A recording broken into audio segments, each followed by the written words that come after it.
ওয়ালাইকুম সালাম। বাহ বাহ বাহ, আজকে হয়েছে জ্ঞানের পরীক্ষা, বুঝাস?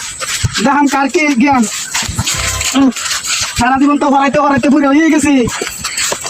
খাইরো লুটটা খারো, বাস না ঠিক আছে খারো অজমা না। স্যার আমি তো কইতাম না, তুই 12 টাকা দিবি। ও আচ্ছা তুই বস। আলা খারো, বাস না কোন জিনিস খাইলে অজমা না? সারা জীবন বড়া লেয়া হরা হলাম, অন্য স্যার এটা কি প্রশ্ন করলো, এই উত্তর আমি কিবার দেই?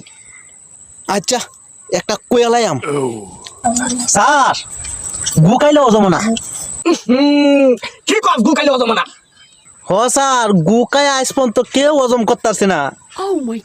আরে পাগল রে, এটা না, এটা হচ্ছে জ্ঞানের প্রশ্ন। এটা হইছে জাম্বুরা খাইলে, এই জাম্বুরা দেখি সহজে হজম হতো না। কি কইছে জাম্বুরা গাইলে তো হজম না, আমরা দাদা কইতো। Oh my goodness.